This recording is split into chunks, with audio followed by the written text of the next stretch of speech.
इसी तरह continuous situation है, आप लोगों के पास कंटिन्यूअस सिचुएशन जो है वो किसी एक्शन के कंटिन्यू होने को इंडिकेट करती है। अगर एक्शन मौजूदा वक्त के अंदर कंटिन्यू है तो आप उसे बोलते हैं प्रेजेंट कंटिन्यूअस टेंस, और अगर वो आने वाले वक्त के अंदर कंटिन्यू है तो उसे हम बोलते हैं फ्यूचर कंटिन्यूअस, और अगर पास्ट के अंदर था तो पास्ट कंटिन्यूअस कहलाता है। परफेक्ट जो कंडीशन है, सिचुएशन है हर टेंस की, वो आपके पास किसी काम की कंप्लीशन को शो करती है। अगर मौजूदा वक्त के अंदर है तो प्रेजेंट परफेक्ट, आने वाले वक्त के अंदर है तो फ्यूचर परफेक्ट, और अगर गुजरे हुए वक्त के अंदर किसी काम के, किसी एक्शन के कंप्लीट हो जाने को शो करे तो वो आपके पास होता है पास्ट परफेक्ट। इसी तरह हम लोगों के पास है परफेक्ट कंटिन्यूअस, कि किसी एक्शन का एक हिस्सा मुकम्मल हो चुका और एक हिस्सा अभी कुछ हिस्सा उसका बाकी हो। अगर ऐसी सिचुएशन मौजूदा वक्त के अंदर हो तो उसे हम बोलते हैं प्रेजेंट परफेक्ट कंटिन्यूअस, और अगर आने वाले वक्त के अंदर हो तो उसे हम बोलते हैं फ्यूचर परफेक्ट कंटिन्यूअस, और अगर ये सिचुएशन गुजरे वक्त के अंदर हो उसे हम बोलते हैं पास्ट परफेक्ट कंटिन्यूअस। अब हम कुछ सेंटेंसेस को देखकर टेंसेस की स्ट्रक्चर्स को देखते हैं। प्रेजेंट टेंस को देखते हैं, फिर उसकी हर एक सिचुएशन को देखेंगे। सिंपल प्रेजेंट टेंस, जिसे आप लोग प्रेजेंट डेफिनेट टेंस बोलते हैं, इसके अंदर क्या होता है, सबसे पहले सब्जेक्ट होता है। इंग्लिश सेंटेंस की स्ट्रक्चर हमेशा क्या होती है आप लोगों को पता है, सबसे पहले सब्जेक्ट होता है, फिर वर्ब होता है, फिर ऑब्जेक्ट होता है। जरा देखिए, सिंपल सेंटेंस की स्ट्रक्चर है, सब्जेक्ट है, फिर वर्ब है, वर्ब की फर्स्ट फॉर्म होती है हमेशा, और फिर उसके बाद आप लोगों के बाद ऑब्जेक्ट है। अब यहां पर देखिए, वर्ब के बाद एस या फिर एस के एडिशन की बात कर रहा है। इस बात को जरा गौर से सुनिए। अगर आप लोगों के पास जो सब्जेक्ट है वो ही हो, शी हो, इट हो, या फिर सिंगुलर नाउन हो, सिंगुलर सब्जेक्ट हो, एक नाम हो, तब आप लोग एस या फिर एस की एडिशन करते हैं। फॉर एग्जाम्पल, वो लाइब्रेरी में किताब पढ़ती है, तो सब्जेक्ट वो है शी, उसके बाद फर्स्ट फॉर्म ऑफ वर्ब है, पढ़ना की इंग्लिश होती है रीड, रीड। अब सब्जेक्ट के तौर पे कौन है, शी है। हमने भी देखा ही हो, शी हो, इट हो, या फिर एक नाम हो, सिंगुलर सब्जेक्ट हो। अब आप वर्ब की फर्स्ट फॉर्म के साथ एस या फिर एस के एडिशन करते हैं। सवाल पैदा होता है एस कहाँ लगाएं और एस कहाँ लगाएं। आप वर्ब को देखिए, अगर उस वर्ब के आखिर पे ओ हो, एक्स हो, डबल एस हो, सी एच हो, या फिर एस एच हो, आप एस लगाते हैं, और अगर ऐसा ना हो फिर आप एस लगाते हैं। फॉर एग्जाम्पल, रीड वर्ड को देखिए, इसके आखिर पे डी है, ना ओ है, ना एक्स है, ना डबल एस है, ना सी एच है, और ना ही एस एच है, तो आप लगा रहे हैं यहाँ पर एस।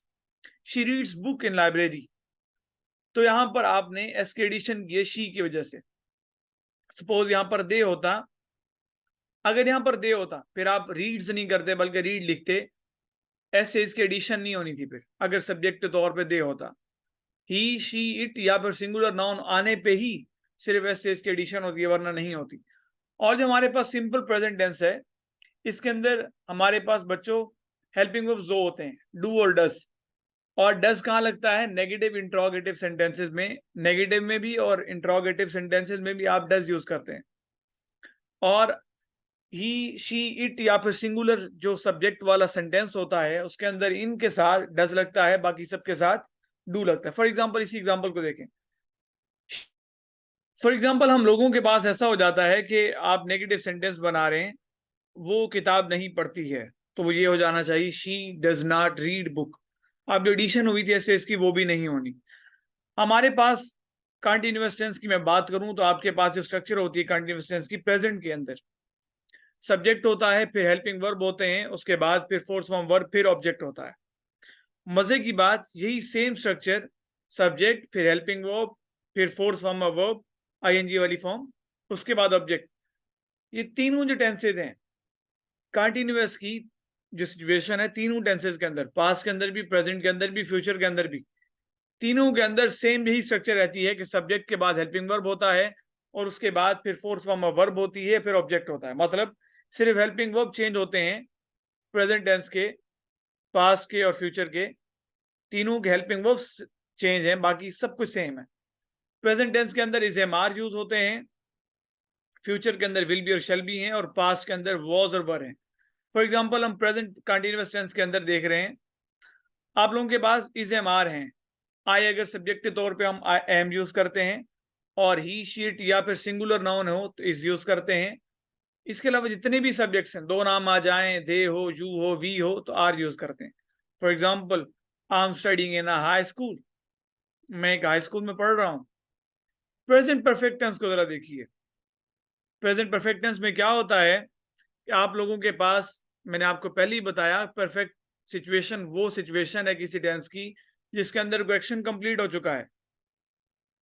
एक्शन की कंप्लीट, अगर प्रेजेंट परफेक्ट है मतलब मौजूदा वक्त के अंदर कोई एक्शन कंप्लीट हुआ। इसकी जो स्ट्रक्चर है, सबसे पहले सब्जेक्ट होता है, फिर हेल्पिंग वर्ब होता है, फिर वर्ब की थर्ड फॉर्म होती है, फिर ऑब्जेक्ट होता है। और मजे की बात, ये भी सेम सिचुएशन, ये जो परफेक्ट की सिचुएशन है, चाहे वो पास्ट की हो, चाहे प्रेजेंट की हो, या फिर फ्यूचर की हो, आपके पास स्ट्रक्चर सेम ही होती है। सब्जेक्ट, फिर हेल्पिंग वर्ब, फिर थर्ड फॉर्म वर्ब, फिर ऑब्जेक्ट। हेल्पिंग वर्ब भी चेंज होते हैं। प्रेजेंट में हैज और हैव यूज होते हैं, पास्ट के अंदर हैड यूज होता है, और फ्यूचर के अंदर विल हैव और शैल हैव यूज होते हैं। अब यहाँ पर हैज और हैव के डिफरेंस को देख रहे हैं हम। ही, शी, इट या फिर सिंगुलर नाउन, वही तो सेम चक्कर आ रहा है। अगर सब्जेक्ट के तौर पे थर्ड पर्सन में से ही हो, शी हो, इट हो, या फिर एक नाम सब्जेक्ट के तौर पे हो, आप हैज यूज करते हैं, वरना हैव यूज करते हैं। For example, he has made this colourful chart. आप लोगों के पास क्या हुआ है, यहां पर ही था सब्जेक्ट, उसके बाद हेल्पिंग वर्ब हैज हमने यूज किया, और उसके बाद थर्ड फॉर्म ऑफ वर्ब है made. Present perfect continuous tense को देखते हैं। मैंने पहले ही बताया था कि परफेक्ट कंटीन्यूअस वो सिचुएशन होती है जिसके अंदर एक एक्शन का एक हिस्सा भी कंप्लीट हो चुका है और एक कुछ हिस्सा भी बाकी है। आप अभी काम कुछ कर रहे हैं, और जिस तरह हम कुछ पढ़ चुके हैं और कुछ पढ़ रहे हैं, तो आपके पास क्या है, परफेक्ट कंटीन्यूअस सिचुएशन है ये प्रेजेंट की। और इसमें भी स्ट्रक्चर सेम होती है। सब्जेक्ट होता है, फिर हेल्पिंग वर्ब होता है, फिर फोर्थ फॉर्म में वर्ब होती है, फिर सिंस से फार का भी इस्तेमाल है, और ऑब्जेक्ट भी इसमें इस्तेमाल होगा अल्टीमेटली। फॉर एग्जाम्पल, अच्छा, इसमें प्रेजेंट के अंदर दो हेल्पिंग वर्ब है, हैज बीन और हैव बीन। फ्यूचर के अंदर विल हैव बीन और शैल हैव बीन है। और पास्ट के अंदर परफेक्ट कंटीन्यूअस सिचुएशन के अंदर होता है सिर्फ हैड बीन।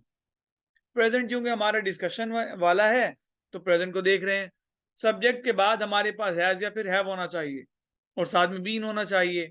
फिर फोर्थ फॉर्म में वर्ब होनी चाहिए, मतलब आईएनजी वाली फॉर्म। फिर सिंस या फार का भी इस्तेमाल होता है इसमें। अच्छा, सिंस कहाँ यूज होता है और फार कहाँ यूज होता है? क्योंकि चारों के अंदर यूज होता है, सॉरी तीनों के अंदर, पास्ट परफेक्ट कंटीन्यूअस में भी, फ्यूचर में भी और प्रेजेंट में भी। तो देख लेते हैं। सिंस हम यूज करते हैं पॉइंट ऑफ टाइम के लिए, कि जहां पर सिर्फ आप सिग्नल दे रहे हैं, इंडिकेशन दे रहे हैं कि इस टाइम पे हो रहा है, तो फिनाइट टाइम नहीं है, तो फिक्स टाइम नहीं है। फार आप यूज करते हैं पीरियड ऑफ टाइम के लिए, जहां पर फिक्स टाइम हो, कैलकुलेटेड टाइम हो। एग्जाम्पल देखते हैं, she has been working there since 2017।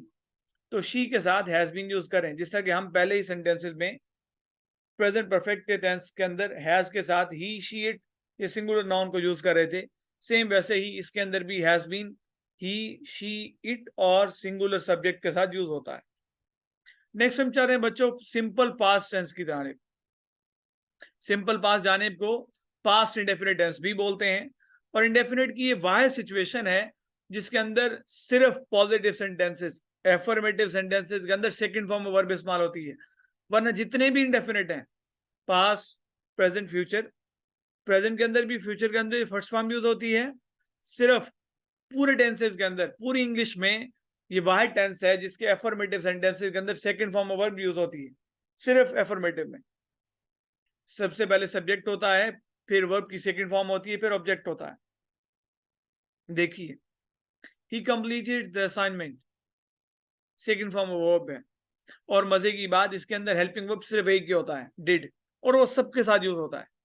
फर्ज करें उसने असाइनमेंट मुकम्मल नहीं की थी, he did not complete the assignment. अब आपके पास डिड जब आ जाएगा, फिर फर्स्ट फॉर्म आएगी। अब दोबारा आप सेकंड फॉर्म यूज नहीं करेंगे।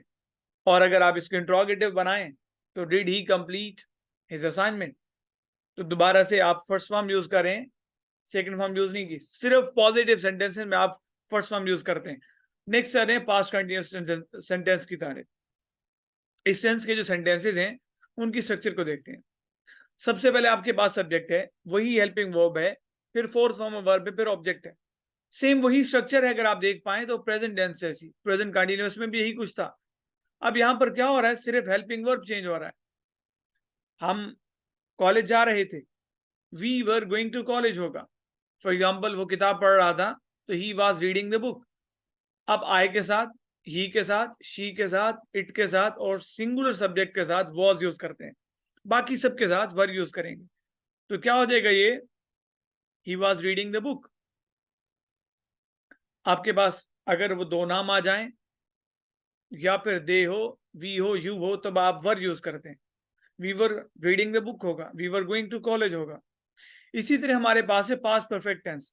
सेम वही स्ट्रक्चर है जो आपके पास प्रेजेंट परफेक्ट में थी, सिंपल इसके अंदर भी आपके पास सिर्फ हेल्पिंग वर्ब का डिफरेंस है। सब्जेक्ट वही वैसे यूज होगा, हेल्पिंग वर्ब सब्जेक्ट के बाद आएगा, थर्ड फॉर्म आएगी और ऑब्जेक्ट वैसे ही होगा। सिर्फ आपके पास हैज बीन, वहां पे हैज और हैव था, यहाँ पर सिर्फ आप हैड यूज करेंगे। वहां पर दो हेल्पिंग वर्ब थे, यहाँ पे एक ही है। अब आपके पास ये चक्कर भी खत्म हो गया, कौन सा सब्जेक्ट के साथ कौन सा आप हेल्पिंग वर्ब लगाएं, एक ही है, लगा दें। I had finished my homework, मैं अपना होमवर्क खत्म कर चुका था। इसी तरह आपके पास नेगेटिव सेंटेंस में हो जाए, I had not completed my homework, I had not finished my homework. Interrogative में हेल्पिंग वर्ब पहले आ जाता होता है, had I completed my homework. Next है जी past perfect continuous tense, same वही स्ट्रक्चर जो प्रेजेंट परफेक्ट में थी। आपके पास सिर्फ हेल्पिंग वर्ब का डिफरेंस होगा, वहां पर हैज बीन और हैव बीन थे, यहां पर हमारे पास है हैड बीन, सिंपल है कि हेल्पिंग वर्ब। मजे हैं, हाय मजे आप कह सकते हैं कि वहां पर हैज बीन और हैव बीन थे, यहां पर सिर्फ हैड बीन है, बाकी सेम वही स्ट्रक्चर है। तो आप कह सकते हैं I had been playing football since morning. Since इसलिए यूज हुआ क्योंकि आपके पास पॉइंट ऑफ टाइम, आपको पता नहीं है सुबह कितने बजे से आप खेल रहे हैं, इसीलिए आपने क्या यूज किया, सिंस यूज किया। नेक्स्ट है जी हमारे पास सिंपल फ्यूचर टेंस, जिसे हम प्रेजेंट, जो डिफरेंस हमारा चल रहा था प्रेजेंट पास्ट और फ्यूचर का, फ्यूचर पा चुके हैं हम। तो आपके पास हो चुका है फ्यूचर इंडेफिनिट टेंस, इसी को हम सिंपल फ्यूचर टेंस भी बोल रहे हैं। स्ट्रक्चर इसकी क्या है, सब्जेक्ट है, उसके बाद इसमें थोड़ा डिफरेंस आ गया इंडेफिनिट के अंदर कि हेल्पिंग वर्ब यूज होता है, फिर फर्स्ट फॉर्म ऑफ वर्ब आती है, फिर ऑब्जेक्ट होता है। और हेल्पिंग वर्ब इसके अंदर दो हैं, विल और शेल। इस बात को जरा आप सब लोग तवज्जो से सुनिए, फ्यूचर टेंस में बहुत दफा विल और शेल यूज होता है, बल्कि हमेशा यूज होता है, फ्यूचर इंडेफिनिट में भी, कंटीन्यूअस में भी, परफेक्ट में भी और परफेक्ट कंटीन्यूअस में भी। फ्यूचर की चारों सिचुएशंस के अंदर विल और शेल लाजमी यूज होगा, विल की सूरत में, विल बी की सूरत में, विल हैव की सूरत में या फिर शेल हैव की सूरत में, बहरहाल यूज होना तो है ही। तो इतना याद रखिएगा, आपके पास जब भी आई और वी होगा तब हमेशा शेल होगा। इंडेफिनिट है तो शेल होगा, कंटीन्यूअस है तो शेल बी होगा, परफेक्ट है तो शेल हैव होगा, और अगर परफेक्ट कंटीन्यूअस है शेल हैव बीन होगा। आई और वी के साथ हमेशा आप शेल यूज करते, विल यूज नहीं करते। इस बात को अपने जहन से निकाल लीजिए, बाद में हमें पढ़ा दिया गया थी, आप लगा सकते हैं जी, विल लगा सकते हैं। मैं कह रहा हूं कम से कम इस सदी में आपको आई और वी के साथ शेल लगाना पड़ेगा, ये बात अपने जहन में रख लीजिए। दोबारा हम आ चुके हैं अपनी स्ट्रक्चर के जाने, आपके पास सब्जेक्ट है, फिर हेल्पिंग वर्ब है, फिर फर्स्ट फॉर्म ऑफ वर्ब है, उसके बाद ऑब्जेक्ट है। अब देखिए, I shall go to park for a walk, हम कॉलेज जाएंगे। We shall go to college, वो कॉलेज जाएगा, he will go to college. Future continuous tense को देखिए, स्ट्रक्चर सेम वही है जो आपके पास पहले थी, सिर्फ हेल्पिंग वर्ब चेंज हो रहा है। वहां पर इज एम आर थे, प्रेजेंट के अंदर, पास्ट के अंदर वाज और वर थे, यहाँ पर विल बी और शेल बी आ रहा है। इनमें विल बी और शेल बी का डिफरेंस कहाँ पे आ जाता है, आप जब आई होगा और या वी होगा तब आप शेल लगाएंगे, बाकी कोई भी होगा आप हमेशा विल लगाएंगे। He will be playing football, अगर आई होता तो I will be playing football होता, वी होता तो शेल होता। जाग नहीं रहे ना आप लोग, सोए हुए, मैंने आई से विल लगा दिया था। I shall be playing football होगा। इसी तरह आप लोगों के पास है जी future perfect tense. Future perfect के अंदर क्या होता है, वही सेम डिफरेंस हेल्पिंग वर्ब पे सिर्फ आएगा। आपके पास यहाँ पर विल हैव या फिर शेल हैव होगा, सब्जेक्ट वही सेम होगा, वही same structure, third form verb होगी, फिर आखिर पे ऑब्जेक्ट होगा। For example he will have played football होगा, अगर आई होता तो आई शैल हैव प्लेड फुटबॉल होता, वी होता तब भी शैल आता। फ्यूचर परफेक्ट कंटीन्यूअस है जिसके अंदर आप लोगों के पास क्या होगा, सब्जेक्ट के बाद आप लोग वही सेम स्ट्रक्चर, हेल्पिंग वर्ब होगा, फिर फोर्थ फॉर्म वर्ब होगी, फिर सिंस या फार का यूज होगा, और उसके बाद ऑब्जेक्ट होगा, ऑब्जेक्ट फिर उसके बाद सिंस या फार का इस्तेमाल होगा। आई और वी के साथ शैल हैव बीन यूज होगा और बाकी सबके साथ विल हैव बीन यूज होगा। For example we shall have been watching the TV for 50 minutes. अब यहाँ पर ही है तो फिर will आएगा। अगर I होता तब भी shall have been होता। अब अगर ही है तो he will have been watching the TV for 50 minutes होगा। ये थे हमारे पास टेंसेस। नेक्स्ट लेक्चर में इसकी जो दूसरा हमारे मीटिंग शुरू करेंगे उसमें हम एक्टिव पैसिव को फिर देखते हैं। इस तक अभी तक कोई इश्यू है तो आप पूछ सकते हैं। जी प्लीज।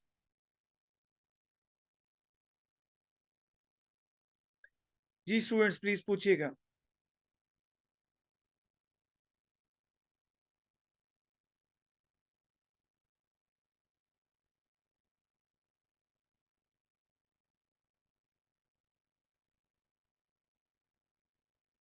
ग्रेट बेटे।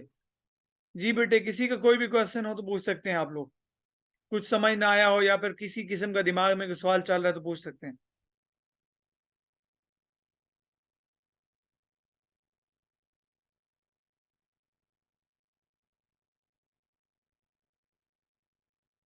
बिल्कुल बेटे, आई और वी के साथ विल यूज कर दिया जाता है, बट अभी भी जो फॉर्मल यूसेज है आई और वी के साथ शेल होना चाहिए। चूंकि मैं एमडी कैट का टीचर हूँ, एमडी कैट मैंने बहुत दफा पढ़ाया, तो बाज दफा हमारी आदतें बन जाती हैं कि हम आई और वी के साथ विल लगा रहे होते हैं। चूंकि हमारा जो प्रिमिटिव सिस्टम है वो हमें चला रहे इस चक्कर में कि आई और वी के साथ विल भी लग जाता है, शेल भी लग जाता है। तो एमडी कैट में क्या हो जाता है कि आपके पास जब ऑप्शन वाला मामला, जब कोई भी किसी भी तरह का टेस्ट हो जहां पर आपके पास विल और शेल दोनों का ऑप्शन आया हो, तो बेस्ट ऑप्शन फिर आपके पास शेल ही है, विल नहीं है। मजबूरी में आप विल लगा रहे हो, स्पोकन में बाद हम यूज कर देते हैं, I will go to college, I talk later, will talk later, but आपके पास शेल ही आना चाहिए। जी बिल्कुल। और आप याद रखिएगा, इनफॉर्मल वेज जो होते हैं वो होते ही गलत हैं, इस बात का आपको फिक्र अंदाजा होना चाहिए। बहुत सारी चीजें हम इंग्लिश में गलत बोल जाते हैं इनफॉर्मल वेज में, या स्पीकिंग में हमारी गलत हो जाती हैं, बट जब हम आपका जो रिटन टेक्स्ट होता है या फिर ये जो चीजें टेस्ट वगैरह होते हैं आपके फॉर्मल होते हैं, और उसमें आपने एफएससी में देखा होगा, आप फर्स्ट पार्ट में करेक्शन वर्ब्स पढ़ते थे, आप उनको बोलते हुए गलत यूज करते थे, बट वहां पे आपने नहीं करनी होती थी। इसलिए आप सेकेंड ईयर में जाकर एफएससी के अंदर करेक्शन आपने पढ़ी होंगी पार्ट्स ऑफ स्पीच की, बहुत सारी चीजें हम गलत इस्तेमाल करते थे और वहां पे हमने ठीक की। फॉर एग्जाम्पल, मेरे सिर के बाल हैं, हम हेयर्स वर्ड यूज कर देते हैं, बट वो हेयर्स वर्ड होता नहीं इंग्लिश के अंदर, हेयर होता है मुकम्मल सिर के बालों के लिए। फिश है, प्लूरल फॉर्म उसकी फिशेस नहीं होती, फिश ही होती है। शीप बर्ड है, उसकी प्लूरल फॉर्म शीप्स नहीं होती। अगर आपके पास 10 भी भेड़ें भैंसे हों तब आप तब भी शीप यूज करते हैं, शीप्स यूज नहीं करते। आप लोगों की बात समझ आ रही है? फिशेस वर्ड होता है बट वो वैरायटी के लिए यूज होता है, उस फिश का प्लूरल नहीं होता।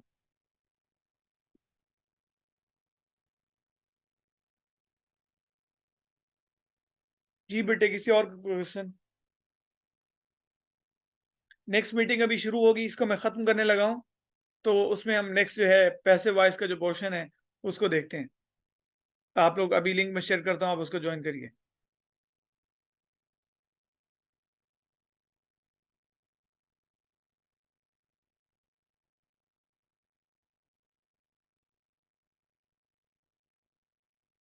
इसको फिर नेक्स्ट मीटिंग में बेटे करते हैं, चूंकि हमारा टाइम खत्म हो रहा है, तो इसको उस पोर्शन में कर लेते हैं। नेक्स्ट मीटिंग का मैं आपको लिंक शेयर कर रहा हूँ।